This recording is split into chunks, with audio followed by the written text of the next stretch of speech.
what's the coldest ever temperature you've experienced in your lifetime? 53 below. Negative 128.6 degrees Fahrenheit was the coldest temperature ever recorded on Earth, and it was measured in Antarctica. But with a year-round average temperature of just 37.4 degrees Fahrenheit, or 3 degrees Celsius, and 110 days each year where the temperature never rises above freezing, the city that I am now entering is the coldest city in the contiguous United States. Welcome to International Falls, Minnesota, also known as the Icebox of the nation. The coldest air temperature ever recorded here was negative 55 degrees Fahrenheit back on January 6th, 1909. That temperature is very cold, but it actually wasn't even the coldest temperature measured in Minnesota.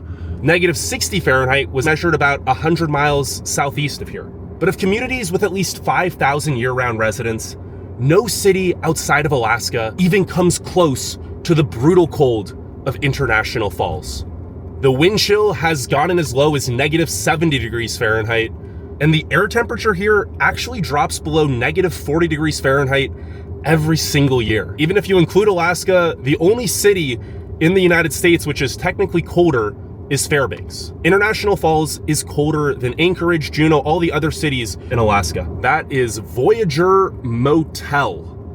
Gas is $2.80, and it looks like a very industrial town. We're only about half a mile from the main city center here, and it just looks cold.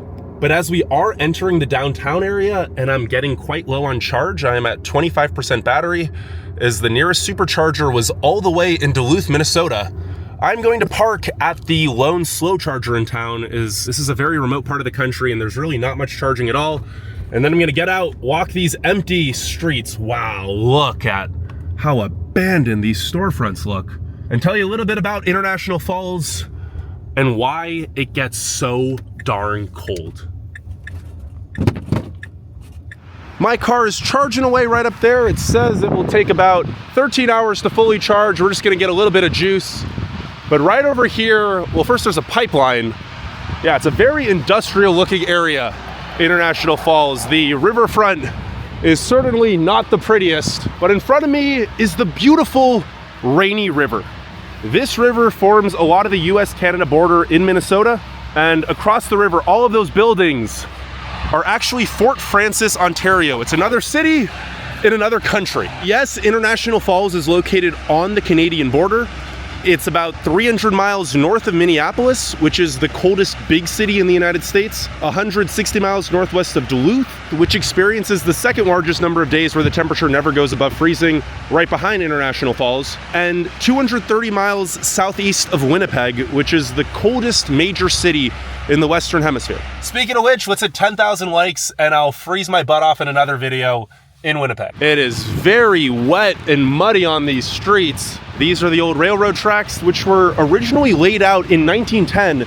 They connect International Falls with Fort Frances, Ontario on the other side of the Canadian border, as well as to the nearby town of Rainier, Minnesota. But yeah, this is a very industrial city. It really doesn't seem like the city cares too much about making things pleasant to the eye. But then again, who really cares about the aesthetics when this is such an inhospitable place to human life? Over there we have the bridge to Canada. It is getting very cold. The temperature currently reads 44 degrees Fahrenheit. This is apparently quite warm weather for this time of year, however. The average high on November the 15th is 34 degrees Fahrenheit. There is a truck driving by. Yeah, this shot, I feel like this could be somewhere in remote Alaska. And the weather certainly feels like remote Alaska. But while I'm gonna get into the history of this massive factory right over there, the main economic driver of International Falls, this over here is the toll booth as well as US Customs. The current fee to cross the International Bridge is $9 for a vehicle or 11 Canadian dollars, but you also are able to get a monthly or annual pass for a cheaper amount for locals that have to commute back and forth. But why is International Falls so cold, to the point where it's even colder than many much further north communities in Canada? The average temperature here is colder than Edmonton, Alberta. Why was this fairly sizable city even built here in the first place? And why do 5,665 people continue to live here despite the cold? Well, let's walk downtown and find out. But first, this is Border Bob's. It is considered the last building in the United States. Walleye fillets, Canadian jam, wild rice, homemade fudge, maple syrup, and dry ice. I wonder why you would need dry ice in such a cold place. Let's head in here. Now, this was originally a hotel built back in 1907, the facade of the building at least. And in here we have just all kinds of things shop. They even have Canadian walleye fillets. 2 pounds are $45. This is Ashlyn and Border Bob's. You grew up in International Falls. Yes, I did. So you lived here your whole life? Yes. What's the coldest temperature you've experienced in your whole life? Negative. Probably 40 maybe. I was gonna say probably negative 40. And what does that feel like?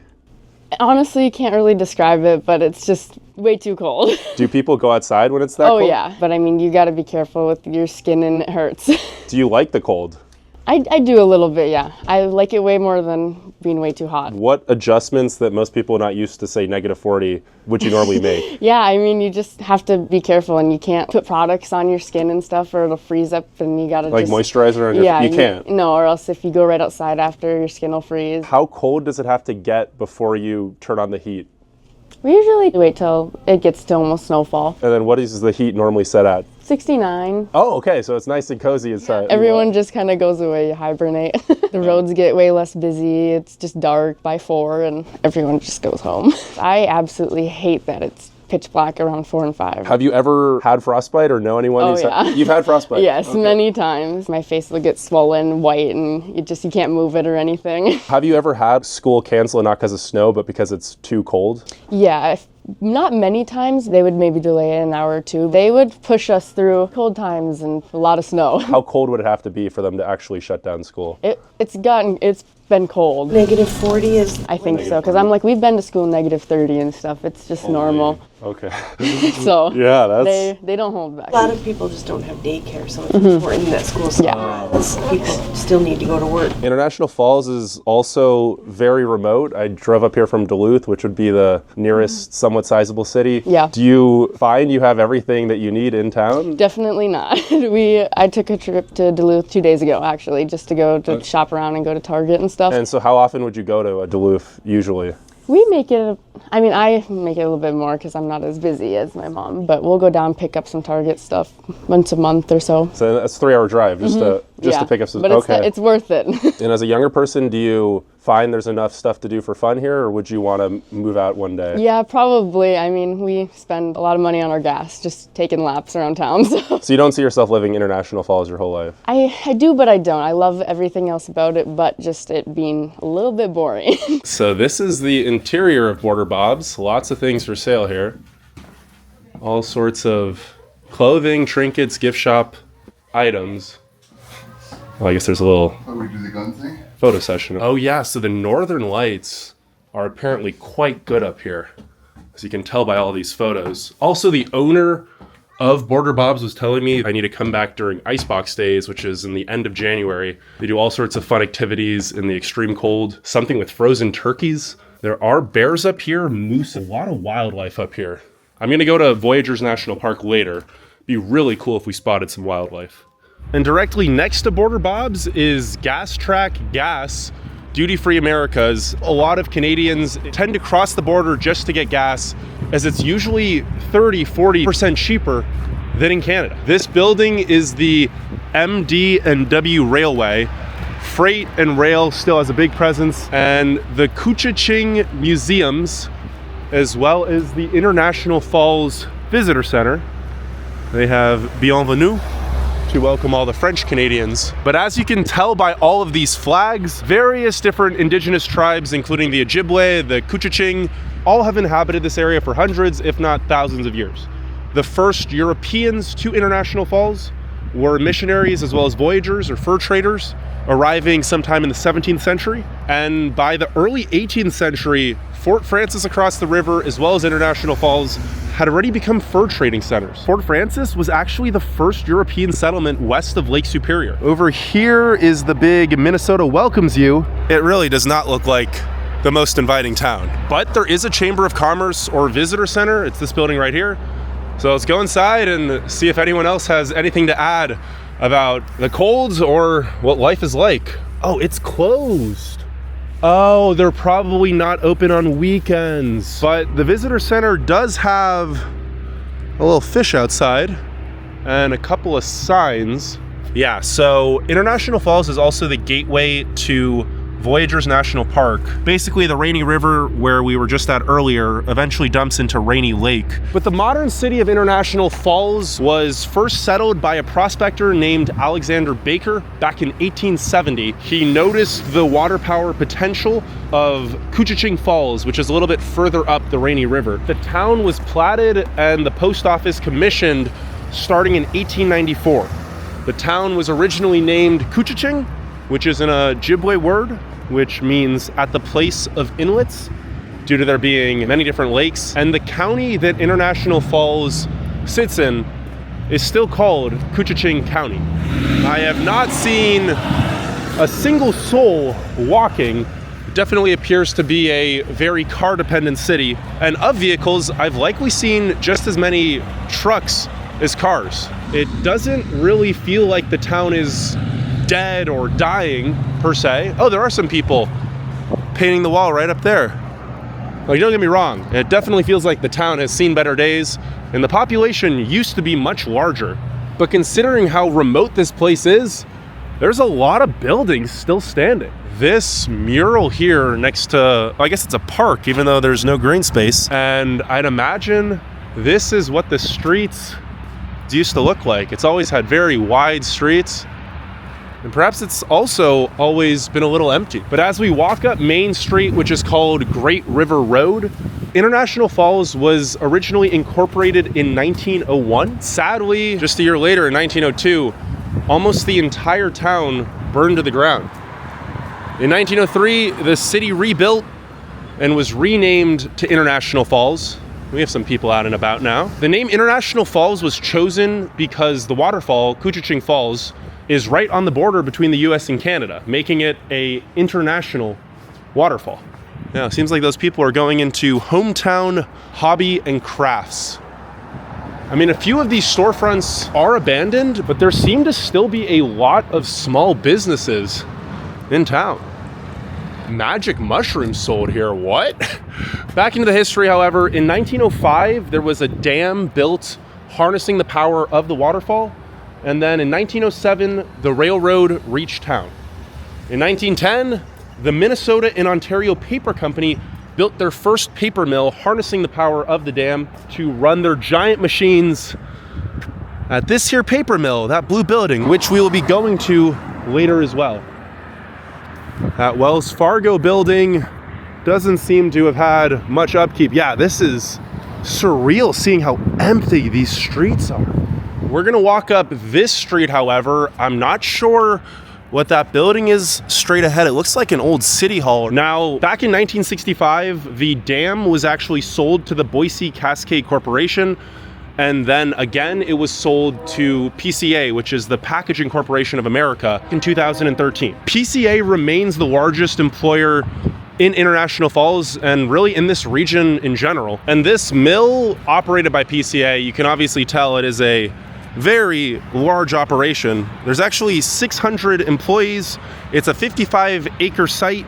They produce nearly 500,000 tons of paper annually. Kind of crazy. While most manufacturing jobs were shipped overseas quite a while ago, this plant is probably the sole reason over 5,000 people still live here today. Now, the peak population was around double the current population. It was nearly 10,000 residents back in the mid-1960s. The pipeline right over there that we started the video under was built in 1970. It's called the Centra Transmission Holdings Pipeline. But ever since the 1970s, the town's population has been slowly declining, and many of these buildings, appear to be slowly deteriorating. Krista, you said you just moved to International Falls? Yeah, I just moved back. Okay, and where were you from originally? A little town outside of International Falls, Indus. They just closed the school there. And why did you move back to International Falls? I got divorced and came I'm home. sorry. No, Or good thing? good thing. Okay. Obviously, it gets very cold here. What's the coldest temperature you've ever experienced? I don't know for sure, but I do know my school didn't close school until it was 40 below. And how many closed school days would you say you had growing up? Not enough, but you can always count on a couple closed days for cold. So you've experienced below negative 40 multiple times? Yes. And what does that feel like?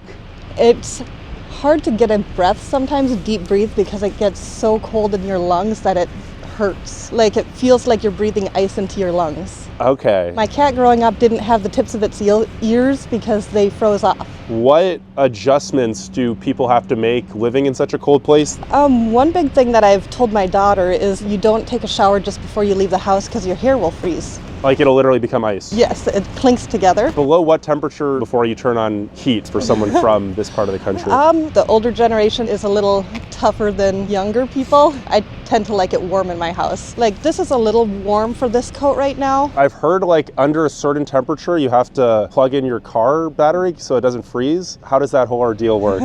You just don't want your engine block to freeze. A lot of newer cars don't necessarily have that option, and so I'm renting a converted old bank, and so I don't have a garage. Yeah. And I'm a little nervous about whether my car is going to start every day. Okay, are there like just little outlets sticking out of the ground throughout the city for that? Like most garages have them and you just plug it into But like, do any of the public lots that would have them too? No, it's just if you're going to leave it for long periods of time, like 14 hours. Oh, without so just running it. overnight would be the... Do you like International Falls?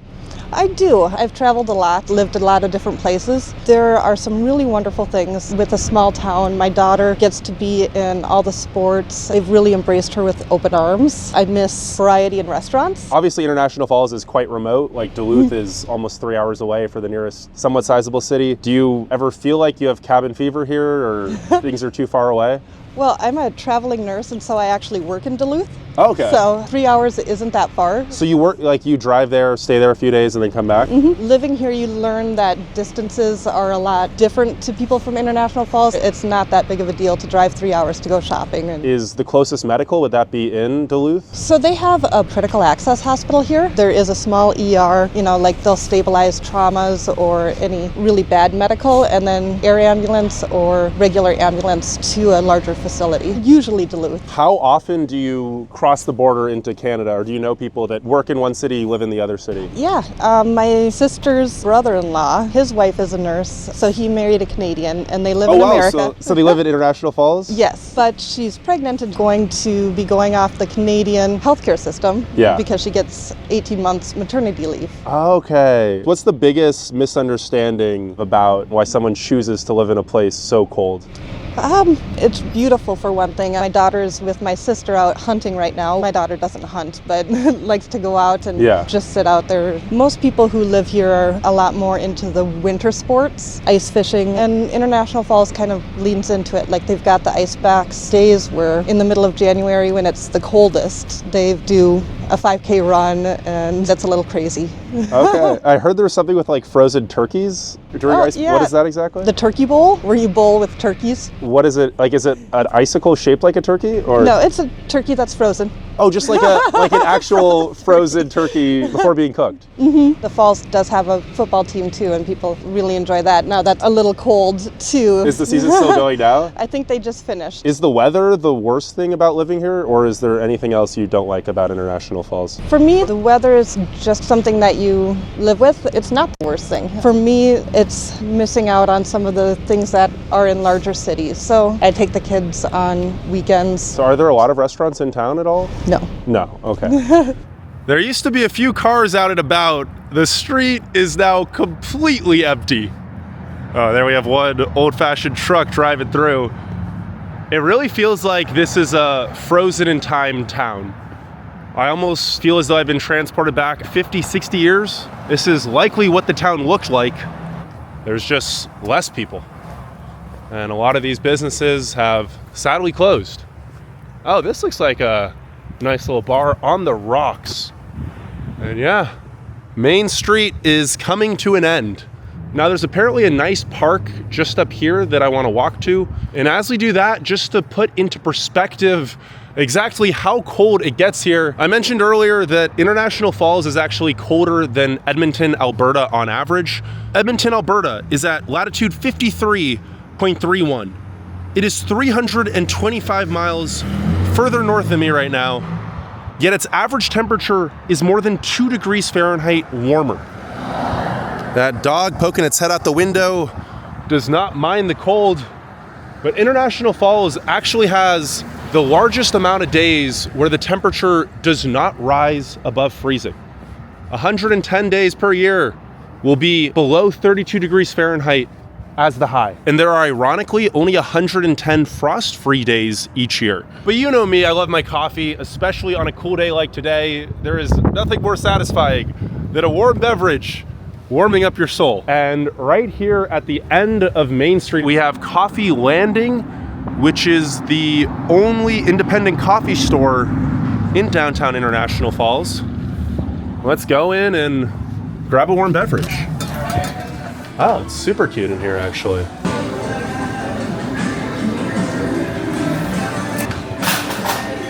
And here in the back of the cafe, there's a little hat bin. If you need a hat, take a hat, because hats are definitely essential once the winter officially arrives. Well, that was delicious, but right up here is Smokey Bear Park, as you can tell by that massive statue of Smokey the Bear. It is 26 feet tall, and when it was originally built back in 1954, it was the largest Smokey Bear statue in the world. A different, larger one was built somewhere else in 2021, but there's a different, beautiful mural depicting what life might have been like way back when. This is probably in the lumber era, the fur trade era, and the very start of civilization on Rainy Lake. But if you're wondering why International Falls gets so cold, it's due to a combination of factors. Basically, it's around 1,130 feet high of elevation at the eastern edge of the northern Great Plains. Every 1,000 feet of elevation usually lowers the temperature by 4 to 5 degrees Fahrenheit. That's why places high up in the mountains are typically quite cool. There are some forests in the immediate area, but there aren't many hills or elevation changes to stop brutally cold winds that come way up from the Arctic in Canada, Hudson Bay, as well as from the Rocky Mountains to the northwest. International Falls also sits at about 48.6 latitude north. Higher latitudes mean that the sun is very low in the sky between the months of December and February. And as there's a lot less solar radiation, it means temperatures are colder and there's only around 8 hours of daylight on the winter solstice. Over here it says, Smokey says prevent forest fires. This is a very large statue. Welcome to Smokey Bear Park. The Smokey Bear statue is the largest of its kind in the country. The 26-foot replica of Smokey, the national symbol of forest protection, was erected in 1953 as a project of Koochiching County's Keep Minnesota Green Commission. I have to say, of all the states, Minnesota really has one of the best park systems. And over here we have the Koochiching Historical and Bronco Nagurski Museums. I think this man is Bronco Nagurski.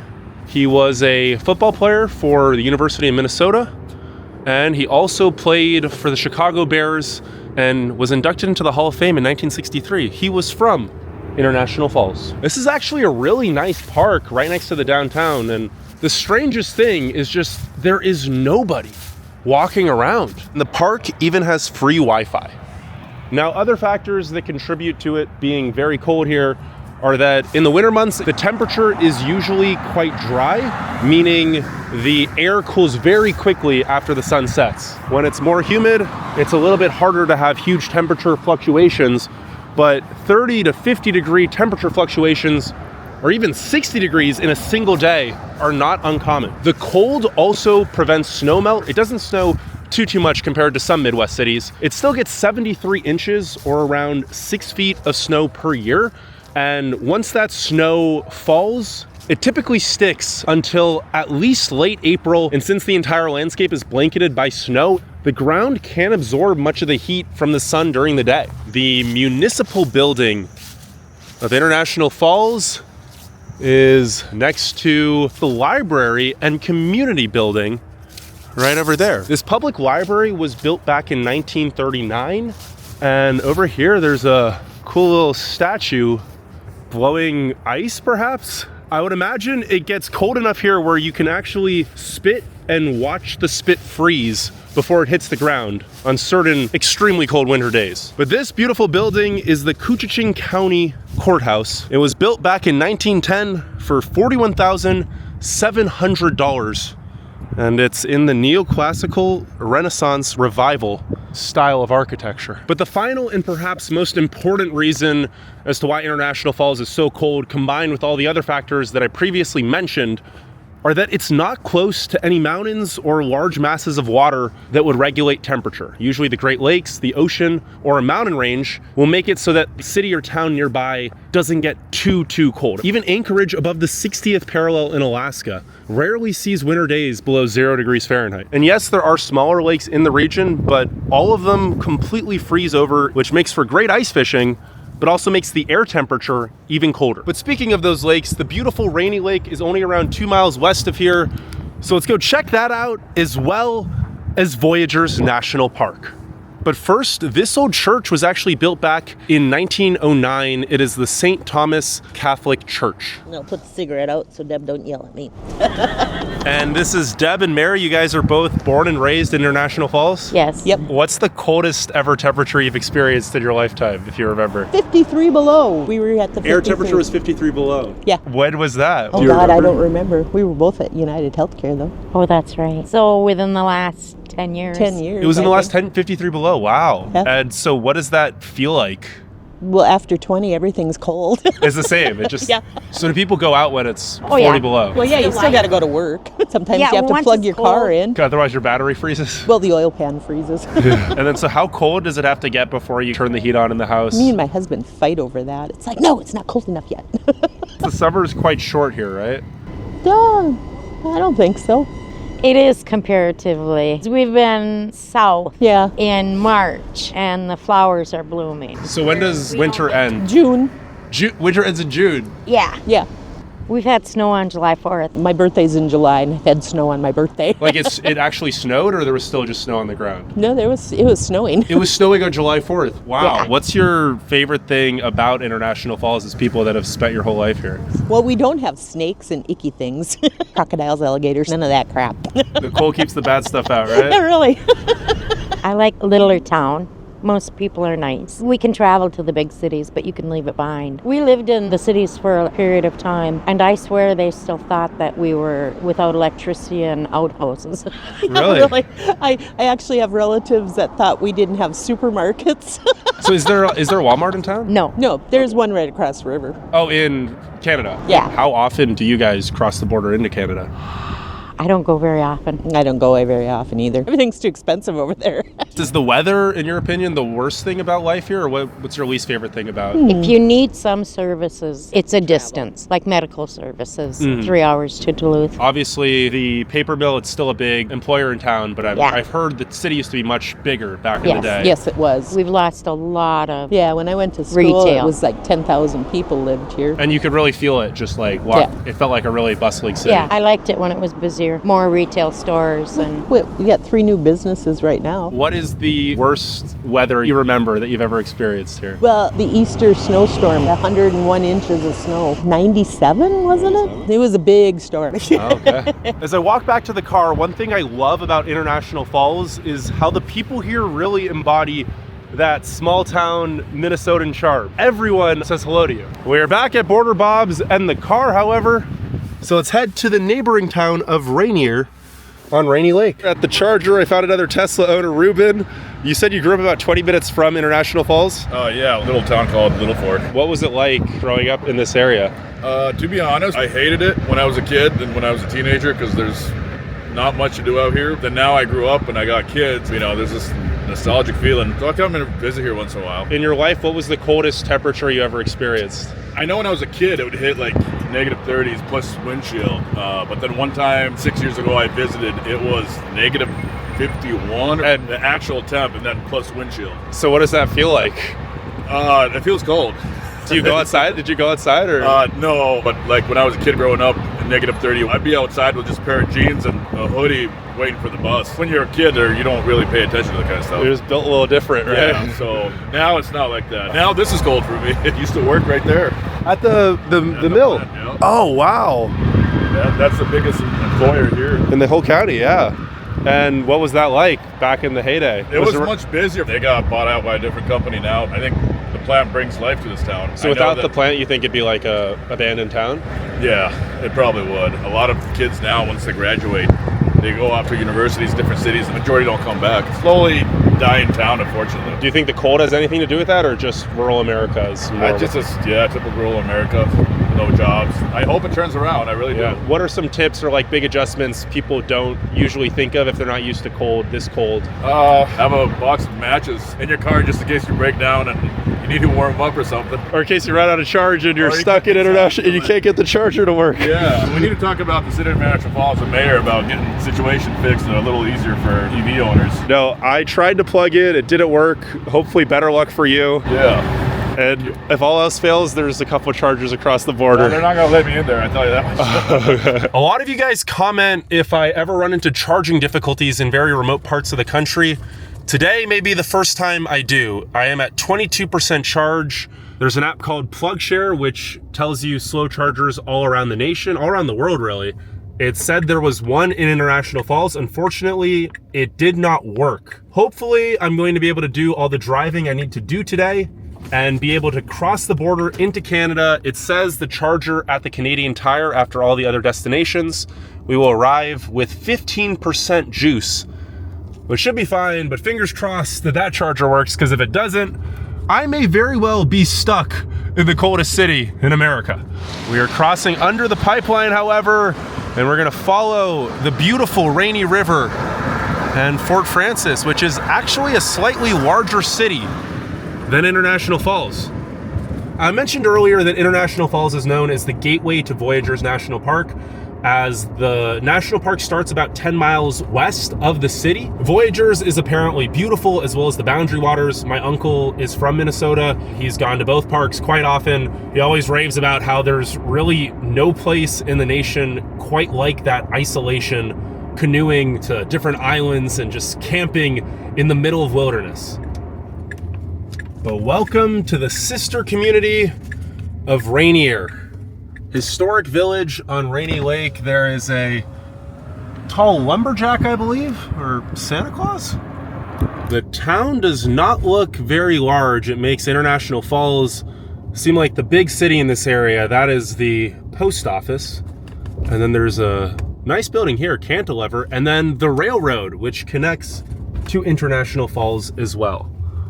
That there is the Rainy River on that side, and then it dumps into Rainy Lake straight ahead. Rainier's population as of the 2020 census was only 569 residents.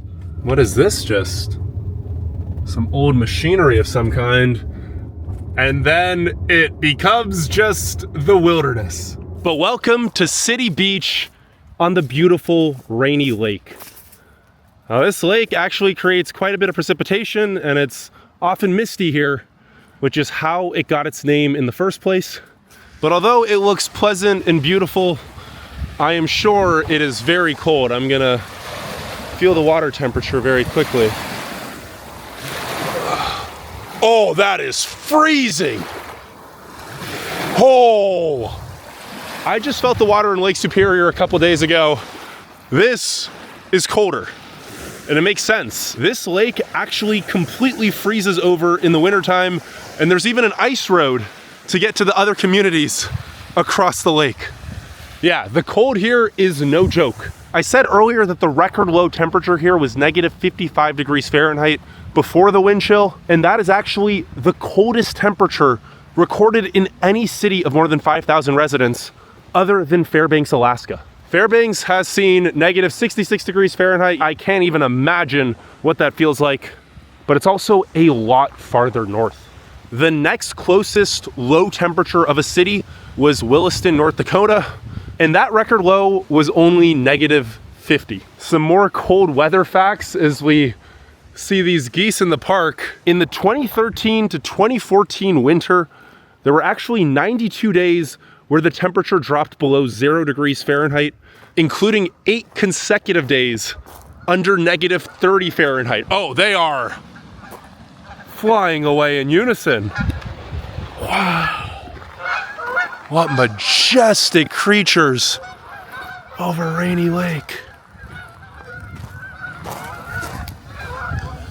The geese obviously do not mind the cold of this water either, but the 1978 to 79 winter, the temperature famously never rose above freezing for 101 straight days. Now, obviously it doesn't get that cold all the time. The winter average temperatures usually see highs in the mid-teens during the day and then lows in the negative single digits Fahrenheit. We have a nice little basketball court here, but if you're someone who can't do below freezing temperatures, there's only an average of 16 days per winter where the high reaches above 32 degrees Fahrenheit. The hottest month of the year, July, actually only has an average high temperature of 64.9 degrees Fahrenheit. And as Mary mentioned earlier, there have been below freezing temperatures and snow in July. Lots of beautiful little inlets into the lake. But a little fun fact about International Falls is that it's actually a hub for cold weather testing. Yes, a lot of companies go to Alaska, whether it be for cars, airplanes, clothing, batteries, etc. But many companies also use International Falls' winters as their benchmark. We have another beach on Rainy Lake. Probably will not be like this for much longer. In a month, definitely 2 months from now, that will be fully frozen over. Now, if all of the statistics that I've told you haven't scared you away, and you're someone who loves the cold and potentially are thinking of even moving to International Falls, the median home value here is actually quite affordable. It's $141,500. You're at the entrance to Rainier. There's a couple of placards. I want to read these. First residents. Long before the existence of Rainier, the area had been home to native peoples for thousands of years. This is an old Ojibwe camp. Many different Ojibwe people. Those are the storefronts on Duluth Street. I guess that's the main street that we drove through. One of the earliest businesses, Duluth Street, looking at the Rainy River. Here is the Rainier passenger rail. In 1910, the American Tramways Company built a streetcar line from International Falls to Rainier. They operated 2 electric streetcars and 1 gasoline-powered streetcar. It went out of business in 1913 because of mechanical issues, but this is the streetcar line. Oh, and apparently today, Rainier is the busiest freight rail port of entry in the United States. In the early days, a number of hotels, rooming houses, and saloons made Rainier a pretty lively place. Oh, and during Prohibition, since Rainier was literally right across the border from Canada, it became a port of entry for a lot of illegal booze. I think the craziest thing is remembering how cold it is today, even with modern equipment. Imagine living way back when, before we had central heating, before we had down jackets. I don't think people quite realize just how cold so much of the northern United States, and especially Canada, was back in the day. And it looks like the railroad is running, yeah.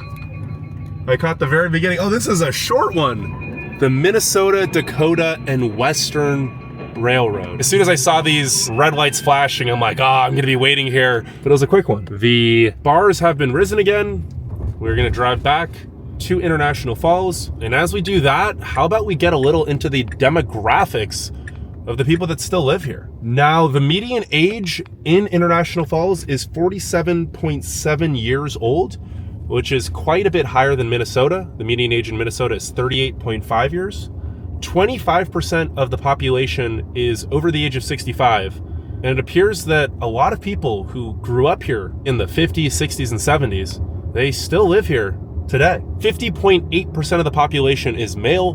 49.2% of the population is female. Race demographics, 91.3% white. Wow, look at that. Rainy Lake auto sales. I do not think they have had an auto sale in quite some time. Although Napa Auto Parts, Collision Repair Center, and another gas station, Family Dollar. Yeah, as soon as you get out of the downtown area, it just gets even more desolate here. But as I was saying, 91.3% of the population is white, 2% is Native American, 1.6% is Hispanic or Latino, 1.5% is black, 3.2% of the population is 2 or more races, and 0.4% is Asian. The median household income in International Falls is $54,680. It's nearly 37% lower than the US median of $75,000. The top industries are obviously the paper mill, public admin and education, retail, and healthcare. This is our first home for sale, however, 1305 10th Street.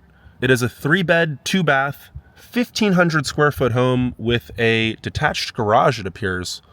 And it's going for $175,000. I mentioned earlier the median home value is just $141,500, but even with such a cheap cost of living, 15% of the population lives in poverty, including 28% of children. The owner of Border Bob's didn't want to be recorded, but she was telling me it's really hard to fully close school no matter how cold it gets. Parents can choose to not send their kids to school on very cold days, but as over 60% of children in Koochiching County need food assistance, and Minnesota does have free school breakfast as well as free school lunch, sending the kids to school regardless of how cold it is a necessity for many. Despite the above average poverty and above average unemployment, the unemployment rate is currently 4.9%.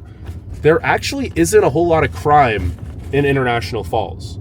The overall crime rate is 19% below the national average, and the violent crime rate is 14% below the national average. That garage has some cute cows. And our next home for sale is right up here, 1819 11th Avenue. This barn-shaped home is a 3-bed, 2-bath, 1,700 square foot property. It looks quite nice, actually. Got a lot of character and soul, though the RV is a little ominous behind it. And it's going for $139,000. It is just straight wilderness as far as the eye could see over that way. There's one more home I want to show y'all, but before I do, there is actually a small community college. It is on the southwest side of town where more of your big box stores like the Menards, as well as the Tractor Supply Company are going to be. I guess an American by Wyndham, Super One Foods, Tractor Supply. But welcome to Minnesota North College, Rainy River. This is a public 2-year community college, originally founded in 1967. Today is a Saturday, which is why the lot is completely empty. I don't think anyone actually lives on campus, and even if they did, only 146 total students go to school here. It is a 80-acre large campus. I think we pretty much drove through the entire school. But this is probably one of the smallest, but at the same time really cute, secluded campuses. It's very small. It's smaller than most high schools, but it's kind of just like away from civilization. The 2 main highways in town are US 71, the road that I am currently driving on. Yeah, so that is the Rainy Lake Medical Center. This must be the hospital. Yeah, hospital as well as a clinic. Those are the sports fields for Falls High School, which is this building right here, much larger than the community college. That high school is a lot bigger than the community college. Wow. I guess their mascot is the Broncos. We're going to go into Canada in just a little bit, but before we do that, these are some beautiful homes right on the river. And our final home for sale, with a view of just how massive that paper manufacturing plant is this home right here. It is a 3-bed, 1-bath, 1,400 square foot home going for $154,000. There's some very big homes in International Falls, but yeah, right here we have a little view of the Rainy River, a undeveloped portion of it. And yeah, this is what it looked like back in the day. Like, take away those houses. The city really does not do a good job of maintaining waterfront space here. But there's a island in the middle of the river. The water tower for Fort Frances, Canada. Does not appear many people come down here. But wow, would you look at that. I made it to a more natural part of the Rainy River. You can hear the echo of the factory behind me, but you can also hear The beautiful birds chirping away. Holy, look at that smokestack though. Can't even imagine what that looks like in the wintertime. I'm also wondering where exactly the border is. Is this island technically in both the US and Canada, or is it, yeah, it looks like it's like right in the middle. So if someone were to swim to the island and then cross, would they get detained? How does that work? Obviously, that side of the river is Canada, however, and given the name International Falls, it is obviously an international city. There are around 1,100 border crossings each day, and many people in Fort Frances, Canada work in International Falls. So let's pay the $9 fee to cross the International Bridge, and we'll tell you a little bit about International Falls' sister city. Before we cross that bridge into Canada, however, it is now 2:03 p.m. on a Saturday afternoon, and downtown International Falls is empty. Besides for this car, which has had its alarm going off since when I was walking here. Duty Free Americas, 2 for $40 bottles of liquor. Apparently a lot of Canadians do their shopping down here as it is a lot cheaper. I think this first to Canada sign is where we paid. I have paid the $9 toll fee, and we are now crossing the Fort Frances International Falls International Toll Bridge. That is a mouthful to say, but this bridge was originally built back in 1912 by the paper mill, and it's been privately owned ever since. That's why there is a fee versus other border crossings, which are free. You are allowed to buy multi-trip bridge crossing cards for different locals of the cities who have to go back and forth quite often. But wow, there's another plant literally as soon as I cross the border. Welcome to Canada, y'all. Customs was very kind. As soon as you cross the border, there is borderline cannabis. But welcome officially to Fort Frances Boundless Amusement. Now, Fort Frances is slightly larger as well as a lot older than International Falls, Minnesota. It was originally settled back in 1731, and the population is currently around 7,500 residents.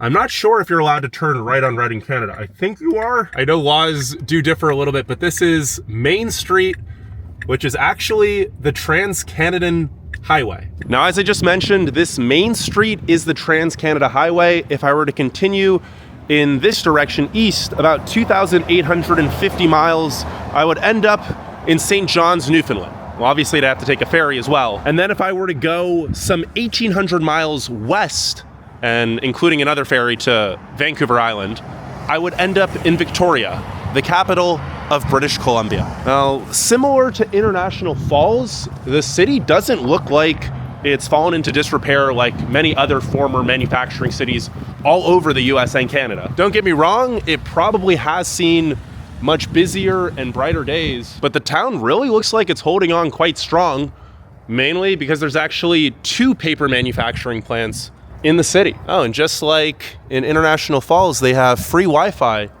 in this here park. Interestingly enough, my data still works, so my phone still thinks I'm in the United States. I don't have an international plan. And here we have Fort Frances Museum and Recreational Cultural Center. It is currently closed, but this building was originally built back in 1898. Yeah, you even have the numbers up top. Oh, this is what Scott Street, the main street I'm on right now, looked like back in 1924. And over on this wall, for centuries, the Rainy River was the link to travel from eastern Canada to the west. For First Nations people and later explorers, fur traders, and the earliest settlers, this was the Great Canadian Main Street. What a different world back then.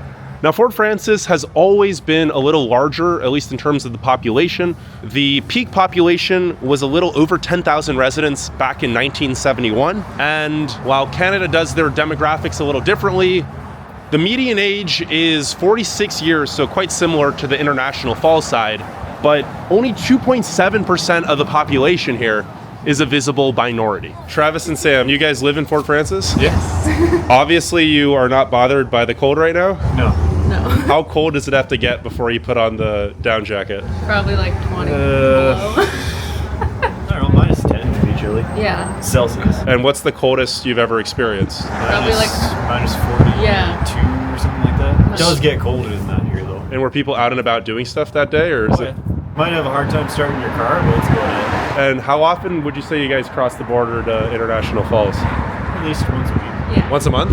Once a week. sorry. Week. Oh, what for? Groceries, whatever. It's cheaper on that side of the border? Yeah. Are there any adaptations you have to make for the cold? We got winter tires on our cars and plug in a block heater so they start a little bit easier. Diesel trucks, they run a slightly different fuel in the winter that doesn't freeze up. And we live in igloos. No. The main street on the Canadian side of the border seems a bit tighter and also a lot more lively. A Masonic temple is on Main Street. Would you look at that? And then over here is the Fort Francis Post Office building. I'm gonna cross the street to get a better view. This was built back in 1929, and Fort Francis is the district seat of the Rainy River District. They do districts, not counties in Canada. And it's actually the only division of Ontario that uses Central Time. It's a very sparsely populated remote region of Canada. There's only about 3 people per square mile. And if you're wondering about the isolation and remoteness, the nearest city of over 10,000 residents on the Canadian side of the border is Kenora, at over 130 miles away. There's a Nugget Motel, which is starting to deteriorate. Other buildings are definitely deteriorating. The benches seem to have been neglected. That wind is starting to blow and it's getting a little nippy. And this building on my left is completely boarded up. But here we have the district courthouse building, erected back in 1913. How funny that there's 2 county courthouse buildings, probably not even 2 miles away from each other. They're just in different countries. It's so fascinating to me how borders work, and especially border towns. Obviously, the US and Canada have good relations now, but what if they didn't? Even though these 2 cities are so close together, it almost feels like they're a world apart. The Canadian side of the Rainy River appears to be a bit more developed, but it is still very industrial looking. There is the massive operation on the American side of the border. And then this little blue one is one of the operations on the Canadian side. But while you've seen a bunch of these 2 cold cities, I still haven't shown you all the reason for the second part of International Falls' name. This is the Rainy River yet again from the Canadian side. There still are not really parks, but the trail is a little better, I would say. That is the massive operation known as the Packaging Corporation of America. And that right there is where Koochiching Falls used to be. Unfortunately, when the dam was constructed in 1905, it actually concealed the entire waterfall. I'll overlay an image on the screen of just how beautiful it used to be. And while it is sad that it is no longer here, I think this massive paper plant is kind of aesthetic in its own way. And if you follow the Rainy River in this direction, it is still the raw, untamed wilderness it's been for hundreds of years. But although International Falls is the coldest city in the contiguous United States, there are some much colder places, including the coldest major city in the Western Hemisphere, just about 430 kilometers that way. So it's at 10,000 likes if you want me to explore Winnipeg. Comment down below any other fascinating remote towns, and I will see you all in around a week with my next adventure. And if you're wondering if I was able to charge my car, I found this CHAdeMO charger, and I do have a CHAdeMO to Tesla adapter. So right outside of this Canadian Tire, I am charging my car from 16%.